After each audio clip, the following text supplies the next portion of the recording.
100% off the strength, man.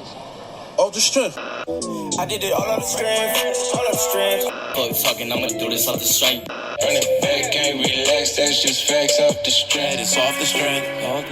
Can't get that off the strength. There is an incredible skill set among a lot of young Black and brown people in this city who know how to make money. And if you're not coming at them with opportunity that they can immediately kind of access and figure out, they're going to back away from you. When you get more imagination, it makes you want to go deeper in so you can get more and see beautiful things. What's going on, fam? This is KR Jones of the Off the Strength podcast, and I am here to tell you to like, listen, subscribe, and if you're feeling freaky, visit offthestrength.com. That's where you can go and get more information on us. That's where we can link, we can build, we can connect, and let's make this thing work. All right, Kyle, we gonna get our tray tables stored away. We're gonna make sure that we keep the luggage in the overhead compartments, and we're gonna keep this thing moving, okay? We gotta get this plane back up and running, okay? Brother Jones. What's the word? You ready to pick this back up? Yes, sir. Now, as you heard previously, there was talk about the Office of Cannabis Management. Right now, we are blessed to sit down with the brother Damian Fagon. Previously worked in the Office of Cannabis Management, but is now representing the Bronx Defenders. Right on. Well, I'm happy to have you here, brother. Sorry we got the mic situation. I didn't have enough mics on the first half. I would love to have you on there, so I'll quickly apologize for that, but happy to be here. I know you formerly were for the OCM. Yes. I am a proud product of the OCM's Cannabis Entrepreneur classes. Okay. So I've definitely taken some courses. That was my first entryway into this process, and it gave me a lot of information. So anything that was coming about there was a great resource. So thank you for that work, and I want to talk to you about some of the work that you're doing right now today, okay? First things first, though. Can you talk to me a little bit about your relationship with cannabis? Like, how'd that all come about? Like, this is a very specific place for you to land in. Yeah. Very specific. What was the intentionality about that? Give me a little bit of that story. So my background is economic development, agriculture, primarily in an international context. So I did a lot of work in Latin America and the Caribbean. And a lot of people don't know this. My family's got a farm in Jamaica. Okay. We grow oranges. And for the last 20 years, that farm's had some trouble exporting oranges off the island, making money. And I saw when I was in New York, I was in grad school, I was studying agriculture and economics. I wanted to figure out a new crop that I could bring back to the farm to bring some money in. And at the time, this is 2015, the states on the East Coast were just legalizing hemp. And so I started looking at hemp in school, studying it as kind of an industry, with the hopes of bringing it back to that farm to grow on, bring some revenue into my family's town. But that ultimately led me down a path through cannabis. I started growing CBD hemp soon after graduating, coming out of grad school. I grew it in South Carolina, and I grew it in the Hudson Valley here in New York. And I fell in love with the cultivation process. I managed greenhouses. I grew a bunch of different strains outdoor in greenhouse. But yeah, what I saw at the time, and again, I'm looking at this from an economic development standpoint. You're about to create $100 billion industry. Yeah. Where are my people at? Exactly. Where are my communities at? And my background as someone who understands the development of industries and understands the regulations that inform who gets access to those industries, that's what ultimately led me to cannabis and working at a place like OCM. Yeah. Okay. Yeah. I mean, that $100 billion industry is definitely why I started taking those classes. I was like, wait a second, what's happening right now? We're doing what? Yeah. And not only were there, I love the tapestry that had, because there were people who were on the legislative side. There were people who were on the side of what would be the dispensary owners, people who are coming from the legacy market. And for my friends who might not know out there, the legacy market is the market where people were coming into the interactions with some of the incarceration side, right? So they were formerly being prosecuted for the Prohibition era, but now they're learning in the same classrooms as legitimately some of the people who are writing the law. Absolutely. That's a fantastic room to be in, because I don't know how many of y'all have that opportunity, but I don't necessarily get to write the law next to the person who's also going to be enforcing that law every single day. That's a different type of time, different type of place. So that being in on that level is fascinating, but it's also hearing the economic power and everything that you want to take going back home. What does that mean to you, and what is that like? Where's that come from? The idea that you want to take this back and you want to bring up the entire community. Well, I mean, let's just start with the word gentrification. Okay. We all know what that means in terms of housing, communities, but we don't know what that means in terms of culture. We don't often talk about what that looks like in culture, what it looks like in unregulated markets. Because Black and brown people have been selling cannabis for decades.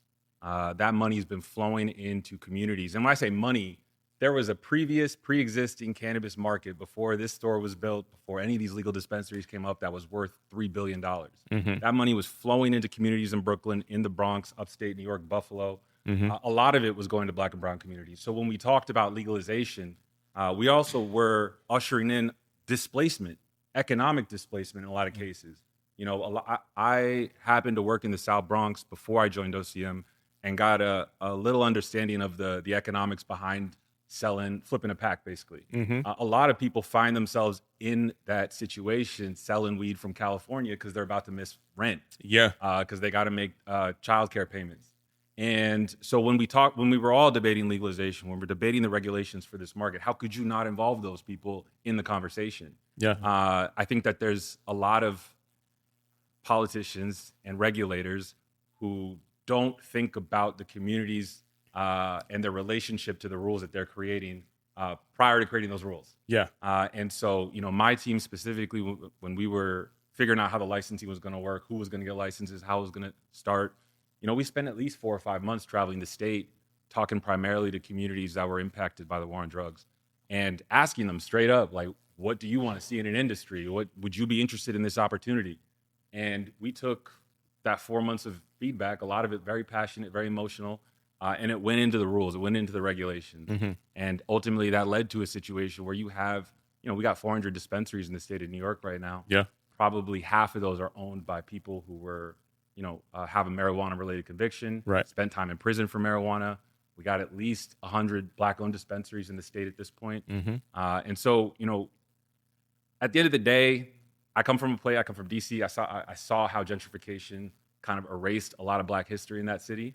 And there were a lot of us in the office, a lot of us advocates in cannabis in New York who were refusing to let them do that in this space. So what's one of the biggest lessons that you learned about yourself when you're going out and doing these in-person interviews out in the community? Oh, man. Ed, it's really hard to make amends for what some of these individuals experienced under Prohibition. I have a lot of formative experiences sitting across the table in Syracuse.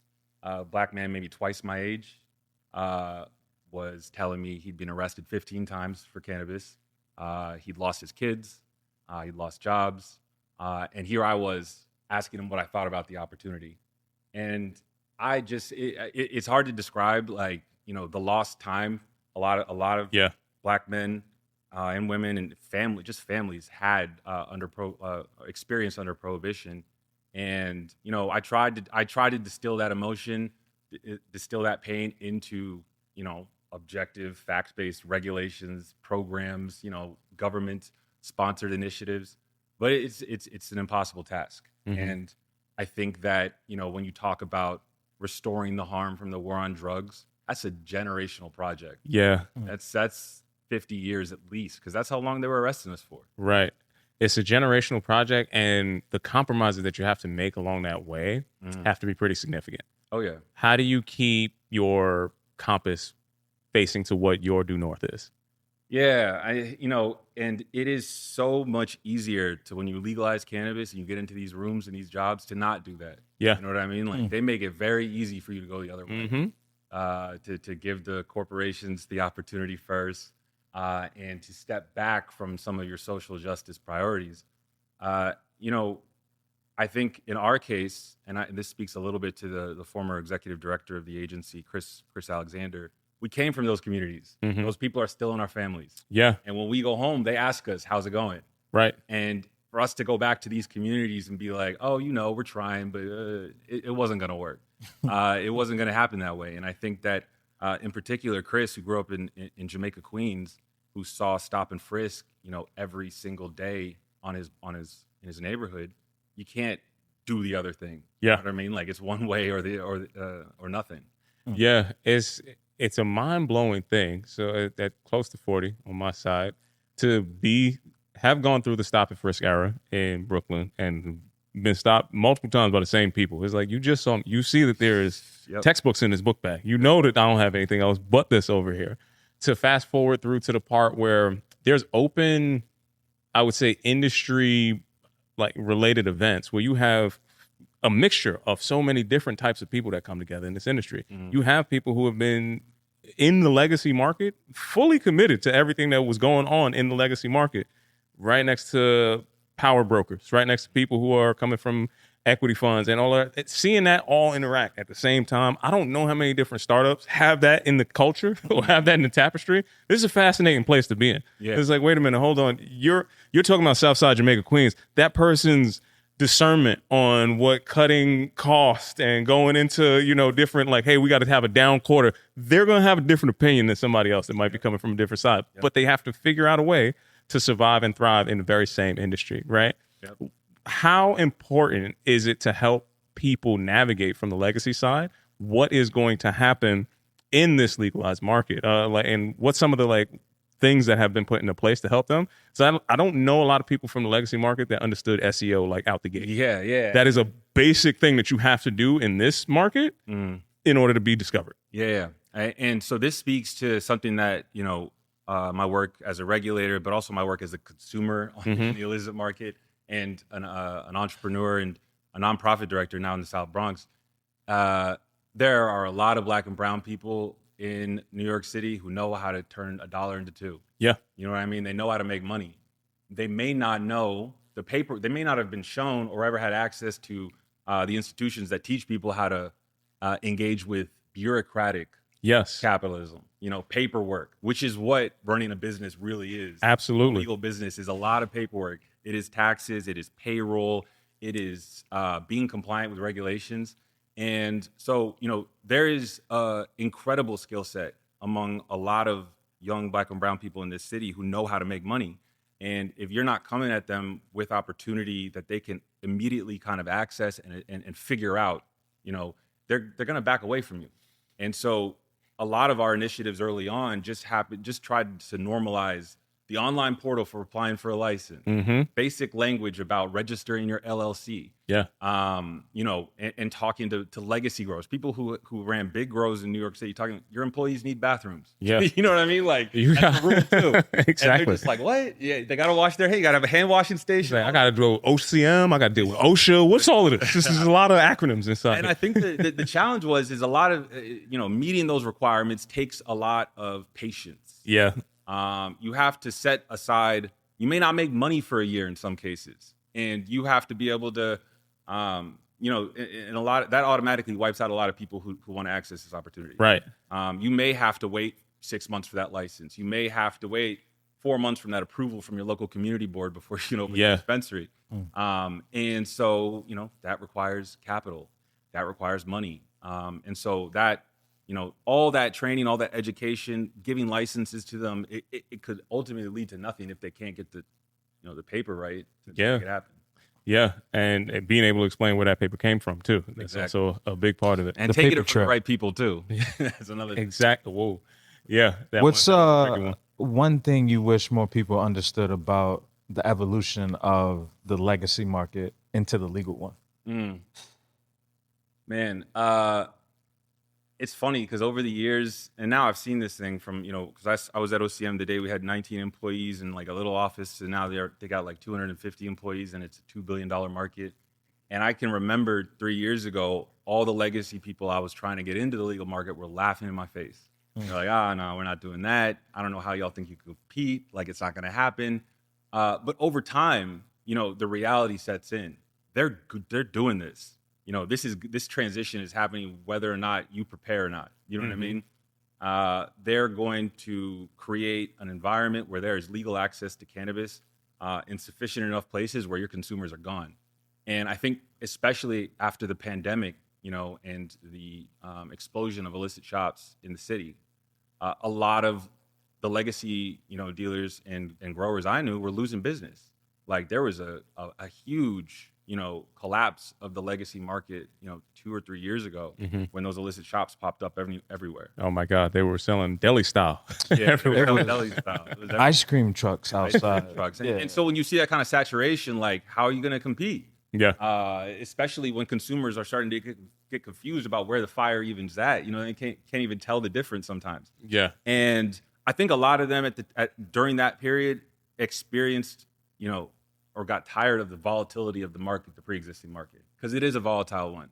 Yeah. It's very, and to speak to some of the experiences I became familiar with, a lot of these guys have been selling weed on the unregulated market for 20 years. They got kids now. Some of those kids might be going to college. They might want to buy a house. How do you do these things if you can't open a bank account?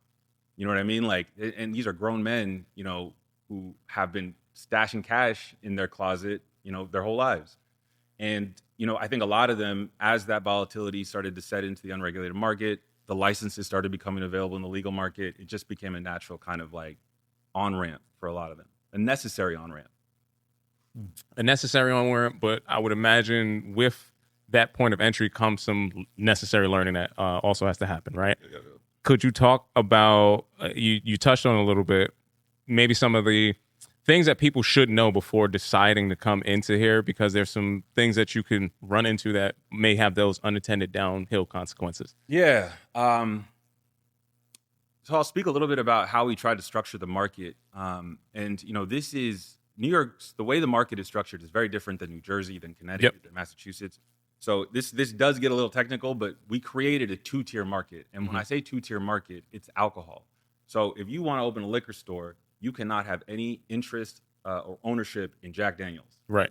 After liquor prohibition, if they hadn't created this 2-tier system where retailers are separate from suppliers, Jack Daniels would have come in and built liquor stores all over the country. Right. You would have, 20, 30, 100 years later, you'd only have access to Jack Daniels if that was the case. Why would they ever sell another brand? And so in a lot of other states, they have followed the model of vertical integration. So you have to grow it, you have to process it, you have to distribute it, then you retail it out of your store. That is 5 separate businesses that you need $10 million for to access. And so when we created the New York market, by splitting those two up, we created room for small businesses. And when I say small businesses, I know a young brother who opened up a dispensary upstate for $75,000. He did not need the $10 million to open up all 10 of those, 5 of those businesses. He did a friends and family raise with people in his community and was able to open a dispensary that is now selling, $3 to $5 million in cannabis a year. So entry points that allow people to get into the market with lower overhead, lower capital requirements, you will start to see Black and brown people succeed in that market. If they can get in and, create a foundation that they can build upon, that's the ticket to success. And so for a lot of people, my advice would be is think about your cannabis business as a special, like through the lens of specialization. What do you do differently? Yeah. What can you add to this market that only you can add in a unique, really talented way? Maybe you're good at retailing, but maybe you're better at growing. And maybe you need a small grow to start. Maybe you can think about expanding later down the line. But the advice is to start small and build. Not this pie in the sky. I'm gonna raise $5 million. I'm gonna do everything at once. I'm gonna do all these big. No, everyone who's gone down that path is in cannabis at least has not ended well. Yeah, I would say that extends to other areas of life too. I don't know how often you can get forward without specificity. I would say. Well, if you have enough money in this economy, you could if you got enough money, you can make it work for a long time. That doesn't mean it's going to be efficient. You can buy all the specialization you need to achieve the scale. But you know what I also see? Authenticity cuts through that. Absolutely. Especially in the market, especially when we talk about who are the people who are the learned people in the market. See through that very quickly. Yeah. I spend a healthy amount of time in a lot of different dispensaries, and I could tell you that upon a couple different questions, people are going to know whether or not you care about the plant or not. People are going to know whether or not you care about what you're saying your product benefits are or not. It's like, do you live this life? Is this something that you actually are here for, or are you just trying to push something onto me, right? And in 2 seconds, that same person had to make that same decision probably from the legacy market. I could tell when you're lying to me. I could tell when you're not real or authentic. And the consequences that I used to have to deal with significantly higher than me telling you no, go somewhere else. Yep. Like it's non-transferable skills that serve you in the long way that a lot of people don't make that connection to. So I do see some brilliant, some bright minds, and I see that barometer for authentic coming up and being the thing that I feel will play out the best in the long run. Yeah. And I think a lot of people underestimated the sophistication of the consumer in New York State. Yeah. Like when we were talking about legalization, we're already starting 10 years after Colorado, 8 years after California. And we've been a weed smoking state and a weed smoking city. They say they got the highest per capita, amount of consumption in New York City than anywhere else in the world. But that translates to that kind of, need for authenticity, for culture, for relatability. If you want a legal market to work, because our message to a lot of these other companies that wanted to come into New York, like it's not going to work if you don't have the buy-in from the community. You can't just open up a dispensary in Harlem and tell them that it's legal now and that they got to buy your brand. They're not going to do it. And so what we do have is we have a Black-owned dispensary on 125th Street from someone who was raised up around the block, whose kids went to public school in Harlem. He's doing great. You know what I mean? Like that store is doing fantastic right now. I was just there last week, actually. But that's the case. I mean, New Yorkers don't trust a lot of people. Rightfully so. Yeah. And in order to create a market, you got to understand the consumer. Yeah. And I think that at least at, the regulating authority in New York, the way we created the market, we had a lot of people who were born and raised in New York who've been smoking weed their whole life. And that's reflected in the businesses that you see out there now. Yeah, the ones that come to the forefront, the ones that you get recommended the fastest, the ones that I understand they're like, hey, don't go over there. You go right here. This is where the party's at. We're gonna keep this going. Like, this is the thing. It's like, and we I always talked about with my team, with the social equity team at the office, the recording industry, the music industry. Okay. If you look at, I've just being around Fab Five was just it was incredible. Literally just right here. But the history is so important, especially I'm a millennial. Like I grew up on that culture. That culture is in my blood. Yeah, I love it. And what recording labels did in the 90s and 2000s is they bought the culture. They were the gateway to releasing hip hop. Yeah. And so when you look at a borough that created hip hop, like the Bronx, hip hop is now hundreds of billions of dollars in value across the world. And the Bronx still has a lot of the same issues that they had 10, 30 years ago. And that is because a lot of that value of the industry was extracted by recording, like by labels, by recording companies that are now, big movie makers, Universal Records, all that other stuff. And so, the gatekeeping of culture, it's not, it comes off as inauthentic and consumers can see it. When they want to buy into something real. Yeah. And you do that by licensing the real. You do that by giving space and access to real people and real entrepreneurs to create that vision. The value was always there. It was just hard to retain that value. Yeah. Like it's kind of you building a dam and the water just keeps getting back out. It's like, no, everybody down the valley, they drinking. They having all types of fun. It's like, we need to figure out how to pull that back. Now, I'm so happy that you connected that all the way back to the hip hop story, connected that back to the Bronx. I'm glad that you didn't say so, bro, because I was going to pull your card immediately. Like, we got to get this guy out of the office. We can't, yeah, exactly. We can't have you in there. Talk to me a little bit about what your work with the Cannabis Hub is like and what's going on up in the Bronx. Yeah. So the Bronx Cannabis Hub was started 3 years ago, and this is when we first opened up the first license for New Yorkers to apply for a retail license that had a marijuana-related conviction. You had this situation where people needed to find those arrest records. Yeah. They also needed to find evidence that they had 2 years of running a profitable business. There was just a lot of paperwork they had to collect.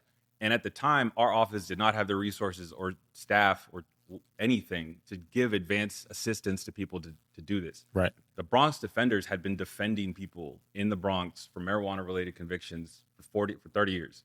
They had a ton of clients that they immediately contacted about this opportunity and started helping people. They partnered with pro bono attorneys in Manhattan and would bring people from these communities, bring us all your information, all the arrest records you got, your addresses, your lease, whatever you needed to show, and they helped them put the applications together. they helped 40 people get licenses. I think that the hub it became an incubator for those 40 people who got those licenses. Today we have 10 of those individuals have opened their dispensaries and are making money. We have about 10 others who are in the process, 5 to 10 in the process of opening over the next 6 months. But yeah, they just provided that wraparound support for a lot of these people. Some of these guys were still in prison when they were applying for this license. Yeah, wow. And but all of them, none of them had ever owned a dispensary. Yeah, and they never raised the money to do it. They had never secured the lease to open a business. Even the build out is such a task, and they needed trustworthy partners to help them validate people that were coming at them with opportunity. In some cases, people are trying to rip them off, but also build up their confidence. In the case of the hub, the Bronx Cannabis Hub, those same 30, 40 individuals, we met quarterly. We met every few months. They were assigned pro bono attorneys, but they got to open these dispensaries together. They got to see like, oh, he's opened up his shop in the South Bronx. Like, I can really get this thing done in Brooklyn now. Yeah. They were able to build off of each other, and they gained confidence by watching each other move and open these stores. And so we're still working with a lot of those licensees to realize their dreams of opening these dispensaries, but at the same time trying to protect them from maybe an opportunity that they shouldn't be pursuing right now. A little predatory. Exactly. I understand. There are a lot of people who are offering them deals that they wouldn't want seen in public, is what I'll say about that. Yeah, I've heard of some of those horror stories. A little bad record deal, if you will. You know? And you know what? When we were writing the rules, we tried to write the rules as, direct and direct as possible to protect them. We have this thing called sole control. Like, these licensees need to be able to like run the day-to-day operations of these businesses. Right. They have to be on the checks. No one's else's name can be on the checks. In a lot of other states, those protections were not in place, and those licenses were immediately sold off to other corporations. And so, yeah, I mean, the Bronx Cannabis Hub, we are a trusted ally in that community for cannabis knowledge, cannabis information, access to resources. But also, we have people who know how to open dispensaries, and we will help you for free. And that's what we've been doing. Man, that's a huge resource right there. Definitely. I am curious, just early in the top of the conversation, where does the intersection of agriculture and economics come together? Like in school and how did that, what did you learn from both that like you continue to apply day to day? Man, it's about turning what you have around you into economic value.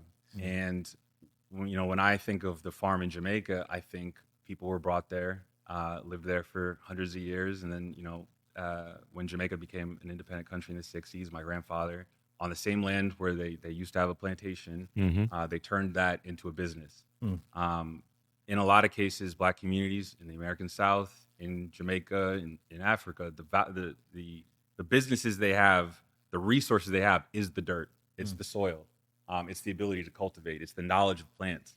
And so I think knowing in my heart growing up that I was only even in the States, I was only even in America with all these opportunities because my grandfather figured out how to turn that land into something farmable, something that could produce value, something that could send my dad to a better school.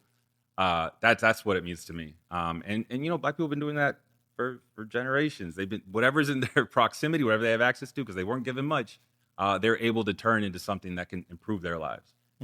Man, it's a special type of alchemy to take, the less than and make it the coveted kind of situation. I totally appreciate that. I got to go back to the Jamaican side of them turning over, the former plantations to be something that you have to go into. I want to tell you, they did the same thing in Panama too. They just ain't let us come back over to Jamaica. It's like, go over there, build that canal. You ain't coming back over here. So I got cousins on that same side too, man. They're definitely in that same. We're all related. Yeah, exactly. Them boats stopped in a lot of different spaces, And to think through that and to see where the opportunity exists today, and also still have the knowledge and the burden of all of the legacy that has come into that. I want to understand, like, what's your hope and aspiration of the next generation of people to find this industry to get? Man, I think what we tried to create in New York, I mean, what this really is, it is a staging ground for entrepreneurial creativity.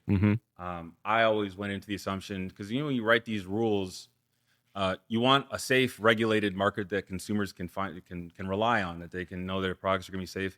But you don't want a stiff, stationary market. Yeah. And this is what has always pissed me off about legal cannabis is that all these markets look the same.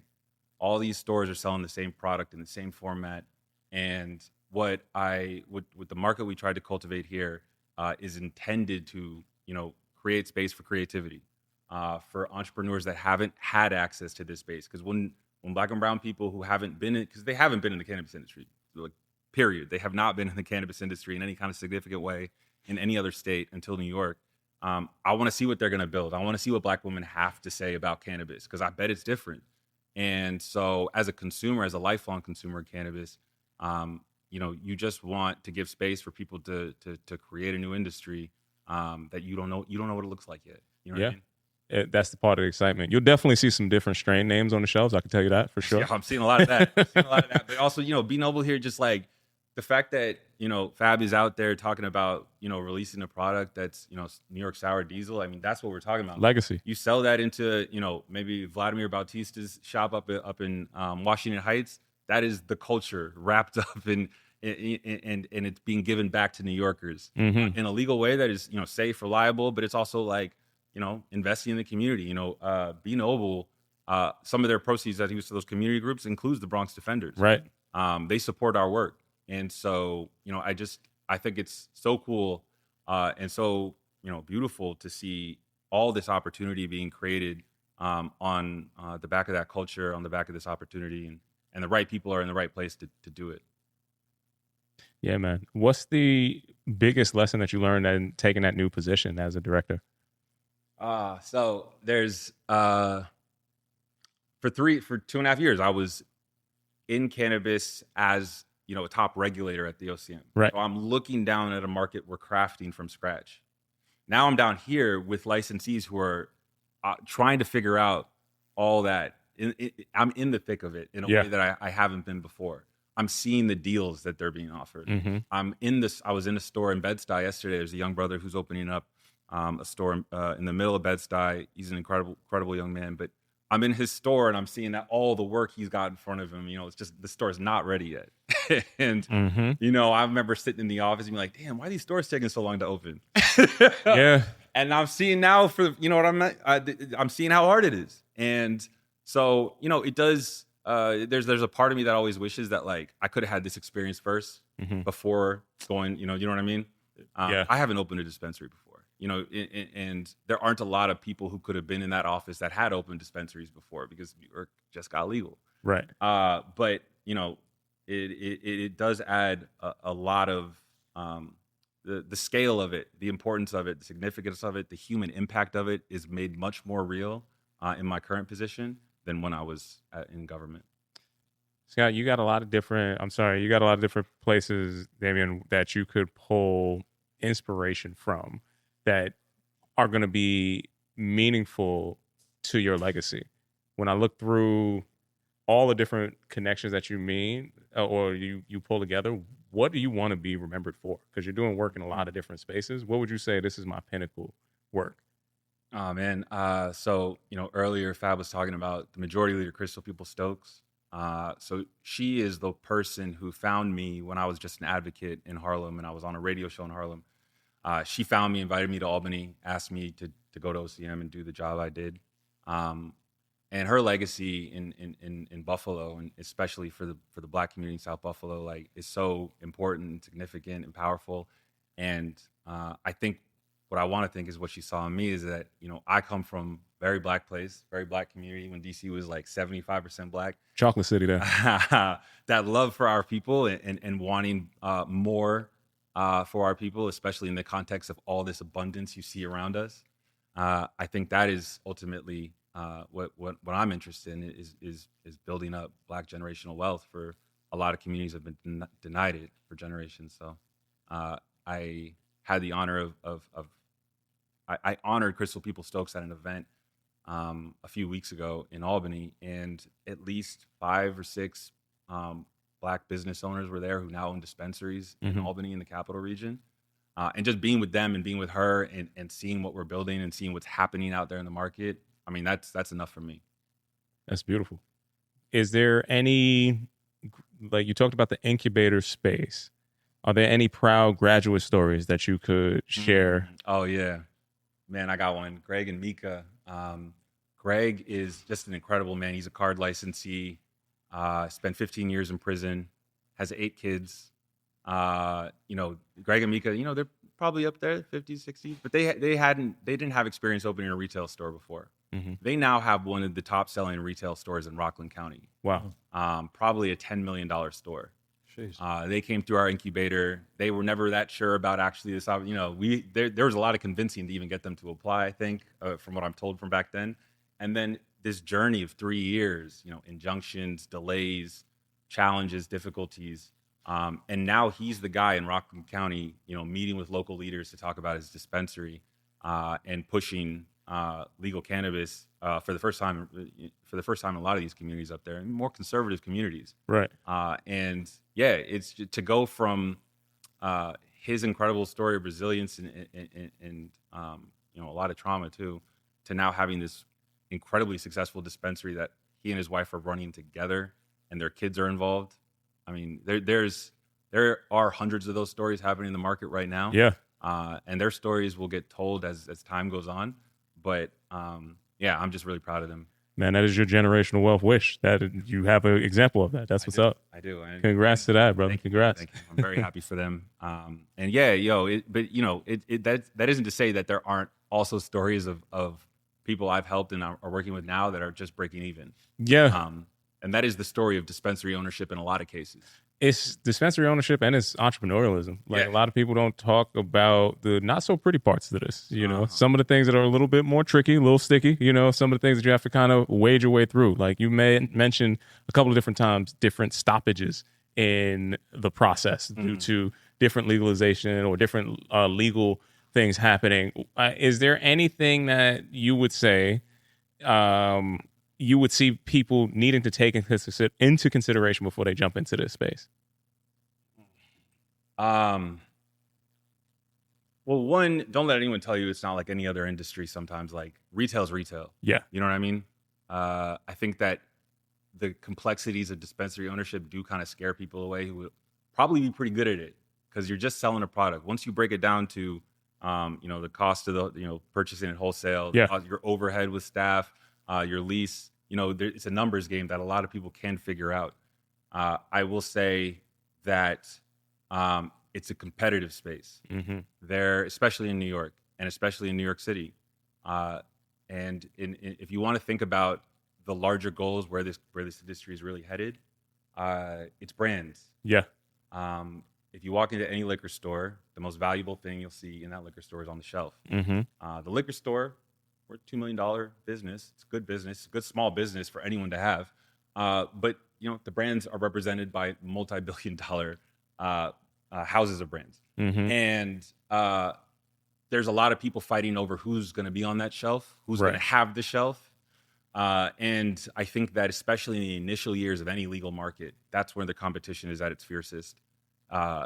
New York legal cannabis is not going anywhere. And I've tried to explain that to a lot of communities who aren't ready yet to access this opportunity. There's going to be another 100 years of legal cannabis. And that good idea that you haven't come up with yet, it'll be good now. It'll be good in 5-10 years as well. And what we really try to ensure that people understand is that this industry wasn't created to just like be created, then it's over, then it's closed off. There should be multiple access points for many years to come. And so I think timing is everything with this. Right now it's a very competitive time, but it won't be forever. And especially if someone's got a good idea, I think that it'll have runway 5 years from now too. Listen, I know some entrepreneurial brothers that have a bunch of good ideas. May even come up with a brand or not. Like if I was, let's just say, ideologically thinking about a specific license that I could jump into, with the resources that I have at hand, is there like a space that is less competitive that I could think about getting into the licensing? Yeah, a brand side, white labeling, like Be Noble right now. I think that there's still significant opportunities there, especially when you think about now we got 430 dispensaries across the state. They're all looking for to compete with one another by attracting consumers into their stores. Right. They're competing with one another to be that spot. You get the new brands. So, if you have an idea for a brand, something that can differentiate with strain, or even just your story, the person who, produced it. Yeah. There are a bunch of stores in Brooklyn right now that I bet would be able to sell a lot more brands if they had, cannabis from, a Black woman-owned company. Because I can see these consumers coming in asking about that. Yeah. Who grew this? Are they from Brooklyn? Where's it coming? Where's it getting processed? Yeah, All that and stuff. so if you can figure out how to create a good brand, market it well, use social media, a lot of young people know how to do all this. Right. The cost for getting in the game is really just paying a processor, producer, cultivator to make your product, put it in your bag, and get it on the shelf. What would you roughly? $50,000 probably. I mean, that's the lowest entry point. It's a lot, but that is probably one of the lower entry points for getting into the market. And I'm not saying it's a sure thing, but it's less risky than building out a retail store, building out a grow. And there will be more licenses to come in the years to come that are intended for people to have, especially social equity applicants to have access to, including on-site consumption, including the events license, which I know my people can do. Yeah. There is an events license coming, and I think people remember there was a time where we were doing farmers markets in New York, right, where they could do pop-up retail. Right. That is in the law, and in the next 6 to 8 months, they'll probably release an application for retailers to actually do events, so they can go to the concert. They can do a pop-up retail situation at Afropunk. Yeah. And they're going to need people to figure out how to coordinate those events, create those events. And so I do think that's going to be a really accessible entry point as well for people. No problem. I'm going to need you to email me about that immediately. It sounds lit, right? Yeah, it sounds like the party that I need to be at. I understand where you're going. Business idea that this events license is also supposed to touch on weddings. Okay. Weddings, birthday party. When you get you get a liquor license, a temporary liquor license. Yeah. That will exist for cannabis. The can of weddings coming to, a pop-up near you? I tried it at my wedding, sold out immediately. Gone immediately. Gone immediately. I love it, man. I love it. I got my brain is thinking about a lot of different stuff, but I don't want to take up too much of your time, brother. I do want to be respectful. I think we did end off on a solid puffing process with Fat Five Freddy, so I only got to feel right to ask you if you participate we get him in this puffing process game real Pick quick. a card, any card, What's this process? That's what it. I'm about to process this. You want to process the question, and ponder, process. if you will.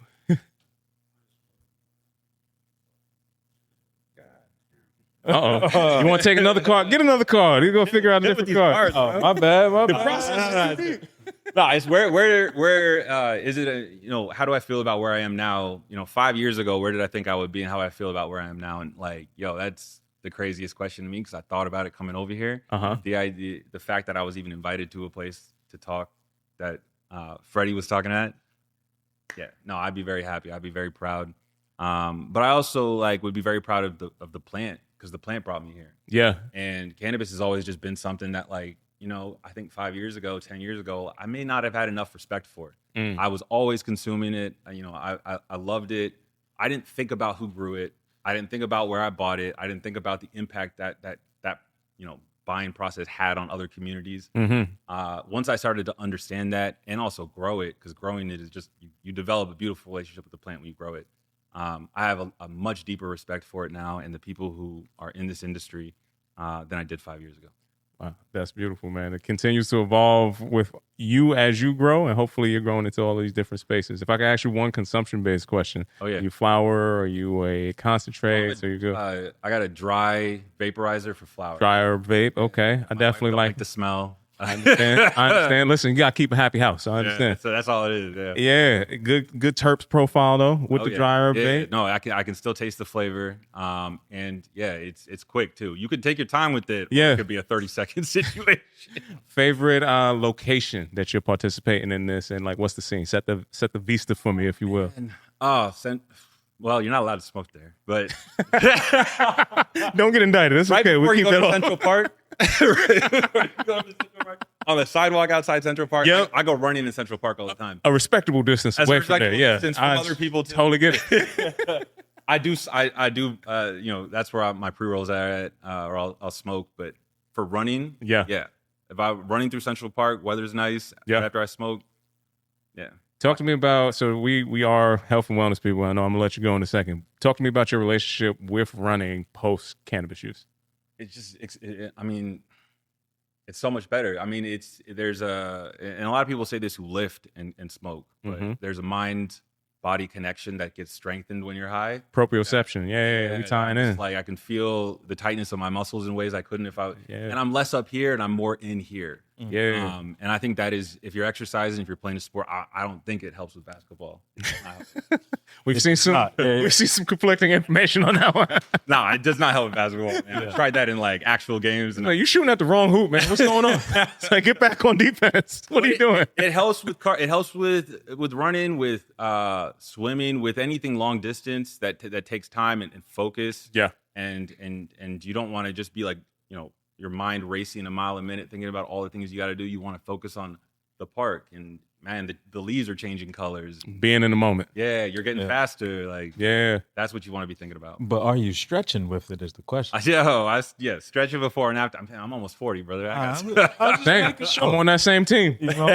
Yeah, but one of the main things that I do is I started smoking and stretching in college. Like I played basketball. I had 2 knee surgeries, and having that proprioception, having that feel to be able to be like, oh, my quads, I need to roll, and teaching that to people has been mind-blowing, Yo, this just happened yesterday. Halliburton. Yeah, his calf was unfortunate. Tight. His calf was tight. He plays in Game 7. His Achilles tears. Yeah. And that's something that, like, stretching, that mindful bodiness, like, it can protect you from. Well, I don't know if you know, but the good folks over here at Off the Strength do an actual roll up and roll out class where you're taking foam rollers and you're doing soft tissue myofascial release. So we're going to get into the nerdy stuff for a second, okay? I'm going to talk nerdy to you folks out here, all right? So me and this gentleman over here met in college taking exercise physiology, right? So we're giving you some deep science, right? You're going to get the deep science on how to floss basically your muscles when you tap in with this gentleman over on this side. So please do exchange some information because we got to keep you out there running the right way. And I got to make sure that you keep running so I can start running and catch up with what you was just talking about a little earlier, all right? Be injury-free. All of that. My brother, could you please let everybody know where they could find you, how they could keep up with what's going on, and how they can find out even more about the whole licensing process? Yeah, BronxCannabisHub.org. You can find us there or on Instagram. We are helping people in the Bronx, all over the city, access these opportunities, build their businesses, protect what we've built, protect this market, ensure that it fairly represents the communities that they're selling cannabis in. And so, you can hit us up there. Thank you for having me. Man, thank you for coming through. Let's make some noise one more time for the brother Damian, please. What's good, everybody? I'm a trainer called Tony, and I am here from the infamous Off the Strength podcast, asking you today, listeners, viewers, wherever you may be, to please like, listen, and subscribe to our podcast. This is how we're going to continue to be able to deliver you the best goddamn wellness information out here. So if you want to keep hearing this and you want us to keep growing, you are a part of this show just as much as anything else. So please go to offthestrength.com. Make sure you check out our blogs. Make sure you check us out on IG. And if you're hearing this voice and you didn't hit that subscribe button, know that Kyle is going to come looking for you. You got that right.